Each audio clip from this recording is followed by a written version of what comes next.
A dream vacation, a romantic getaway, a once-in-a-lifetime adventure. For most couples, these are the moments that create cherished memories. But what happens when a single, monumentally stupid decision on holiday turns that dream into a permanent nightmare? From ignoring blatant red flag warnings and taking selfies at the edge of deadly cliffs, to trusting unregulated operators and hiking directly into a lethal snowstorm. These are the stories of couples who went on vacation and never came home, all because of their own dumb decisions. Case 1. The red flag warning. For Brian Warter, 51, and Erica Wishard, 48, this was supposed to be the perfect family vacation. The Pennsylvania couple had brought their blended family of 6 children to Hutchinson Island, Florida, for a sun-soaked getaway. But their dream trip quickly turned into a nightmare, all because they ignored a simple, crucial warning. On June 20th, 2024, the family headed to Stewart Beach.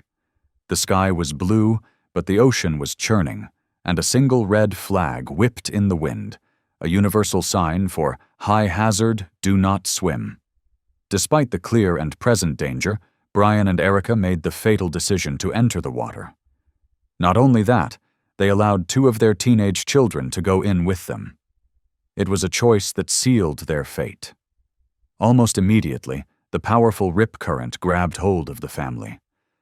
The teenagers, young and strong, managed to fight their way back to shore, but their parents were not so lucky. They were dragged further and further out, helpless against the force of the ocean. Rescue crews were called and pulled Brian and Erica from the water, but it was too late. Both were pronounced dead at the hospital.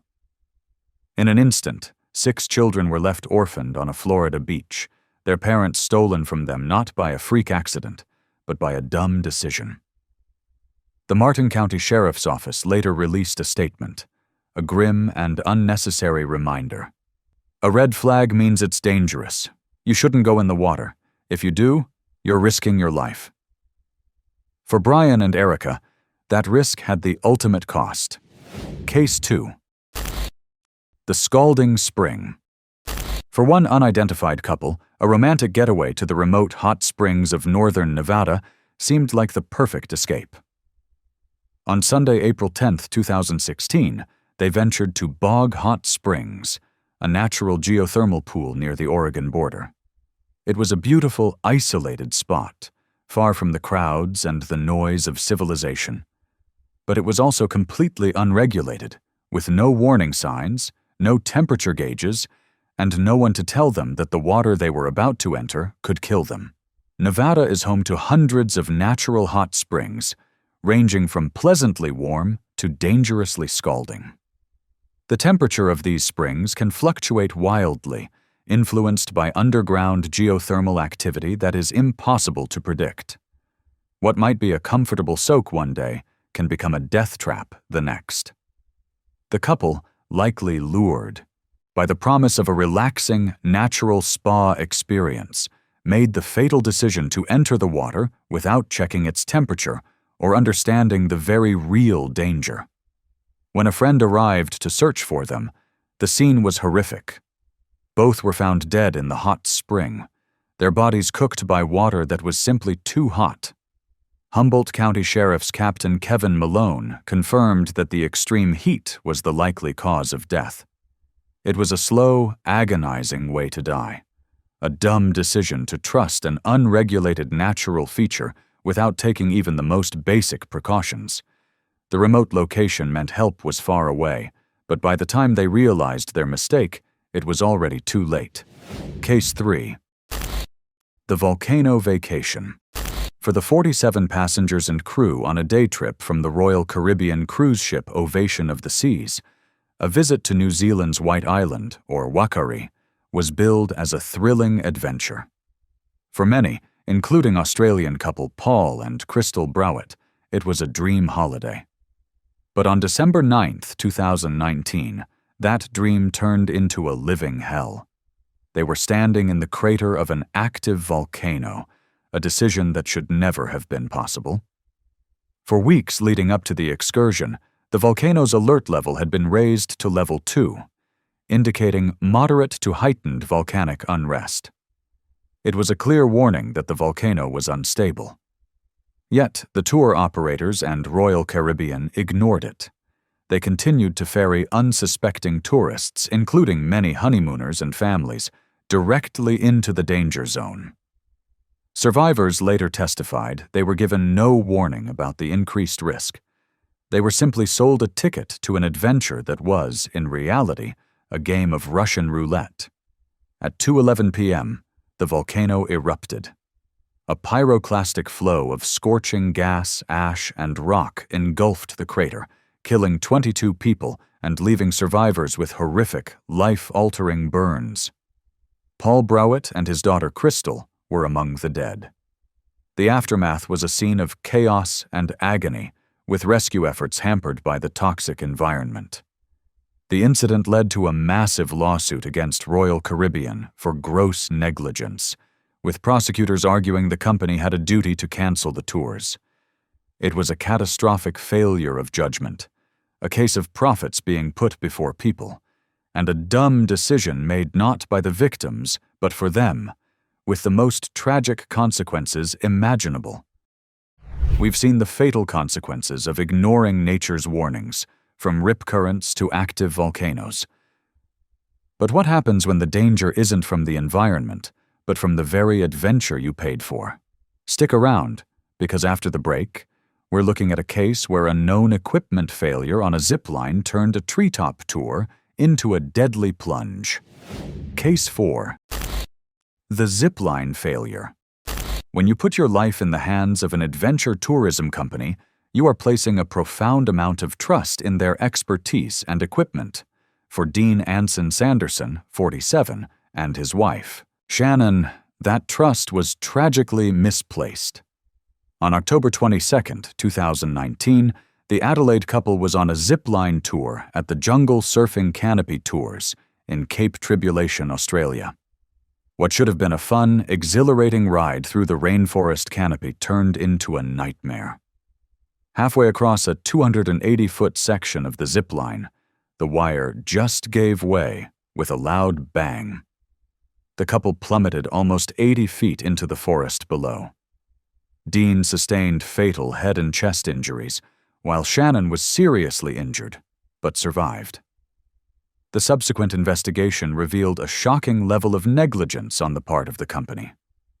The technique used to secure the wire, a bulldog clip, was only 1/7 the required strength. It was a fatal flaw, impossible to detect through a simple visual inspection. The inquest found that safety concerns had been raised about the zipline system long before the accident, with one expert describing the setup as a fatal accident waiting to happen. The company had skimped on critical maintenance and used improper equipment, and the Sandersons paid the price. While not a direct act of stupidity on their part, their decision to trust a company with a history of safety concerns proved to be a fatal one. The Jungle Surfing Canopy Tours was permanently closed after the incident, a hollow victory in the face of a preventable death. Case 5. The Baby Moon Snorkel. A baby moon is supposed to be a last romantic getaway before a new baby arrives.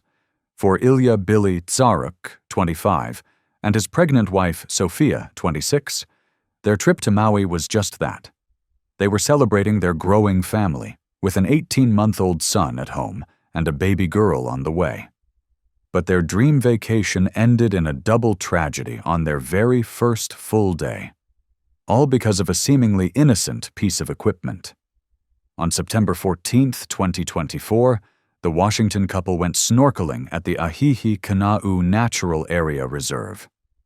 They were traveling with 2 other couples, including Ilya's brother, but decided to venture out on their own. Both were using full-face snorkel masks, a popular but controversial piece of gear known to cause a dangerous buildup of carbon dioxide, leading to disorientation and panic. For inexperienced users, they can be a death trap. Later that day, Sophia was found unresponsive, floating 150 yards from shore. As the group frantically tried to revive her, they realized Ilya was missing. He was found at the bottom of the ocean floor. Both were brought to shore for CPR, but it was too late. They were pronounced dead at the scene. The family suspects the full face masks caused them to panic and drown. It was a devastating end to a joyous trip, a dumb decision to use unfamiliar and dangerous equipment without any training, leaving 2 children without their parents. Case 6. The honeymoon parasail. For newlyweds, Crystal Andrews Rodriguez, 22, and her husband Victor, their honeymoon in the Bahamas was the culmination of a year of planning. Married, just 12 days earlier, they were celebrating their new life together. But on the final day of their trip, June 16, 2011, they made a fatal decision to trust an unregulated local operator for one last thrill: parasailing. Described as an adrenaline junkie who had been skydiving since age 16, Crystal was no stranger to extreme activities. But this was her first time parasailing. As they soared 40-50 feet above the turquoise waters of Lucian Beach, their harness suddenly broke. Both plummeted to the water and beach below. Crystal died at the scene. Victor was left fighting for his life with serious injuries. The tragedy highlighted a known and deadly problem. The U.S. State Department had long issued warnings about the dangers of water sports in the Bahamas, stating they are not carefully regulated and that every year people are killed or injured due to improper, careless, or reckless operation. The couple, in their pursuit of a final vacation thrill, had put their trust in a system known to be dangerous. It was a dumb decision that turned a dream honeymoon into a nightmare, leaving a young bride dead and a groom widowed just 2 weeks after their wedding. Case 7. The jet ski crash. For Stefan Mariani, 67, and his wife Rita, 49, life on Marco Island, Florida, was a permanent vacation. The beloved local couple, known for always laughing and dancing, were enjoying a typical Sunday afternoon on September 21, 2025. Stefan, a retired police officer, should have known the rules of the water better than anyone. But a moment of high-speed recklessness in a residential area ended their lives in an instant. They were riding their jet ski in Caxambas Bay, a calm waterway lined with private docks and boat lifts. Instead of navigating the area at a safe speed, they were moving fast. Suddenly, and for reasons still under investigation, their jet ski slammed directly into a stationary boat lift. The impact was catastrophic. Both were killed instantly. The Florida Fish and Wildlife Conservation Commission launched an investigation, but the core of the tragedy was clear.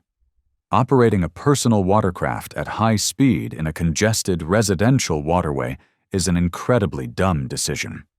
The community was left in shock, mourning the loss of a couple described as a devastating loss. It was a senseless and entirely preventable accident, a reminder that even the most experienced people can make fatal mistakes when they let their guard down. We've seen how ignoring warnings, whether from authorities or equipment manufacturers, can lead to disaster. But what happens when the warning comes from Mother Nature herself?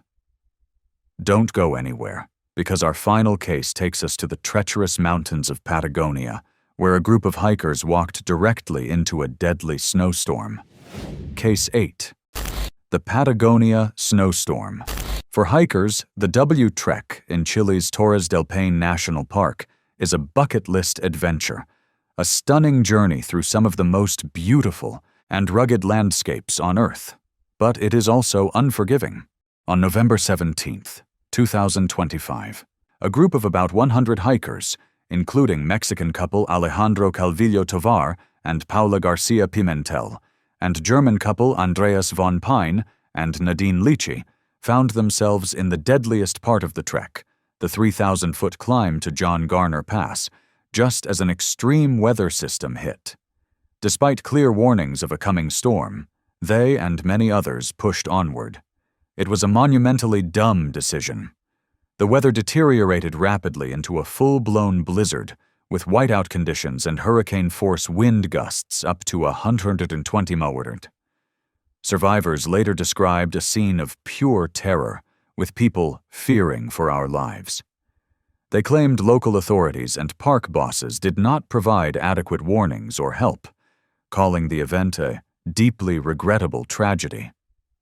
But the ultimate responsibility lay with the hikers who chose to continue into the face of an obvious and growing danger. 5 people, including both couples, died from hypothermia and falls. Their bodies were found about 100 meters below the most challenging section of the pass. They had walked into a death trap, ignoring the most basic rule of mountaineering. The mountain will always be there, but you won't if you don't respect it. Their dream trek ended in a frozen grave, a final, fatal monument to their own stupidity. From the sunny beaches of Florida to the icy peaks of Patagonia, these stories serve as a grim reminder that a vacation can turn deadly in an instant. Whether it's ignoring a red flag, trusting a shady operator, or pushing on into a storm, a single dumb decision is all it takes to turn a holiday into a final destination. So next time you're on vacation, remember to pack your common sense. It might just save your life.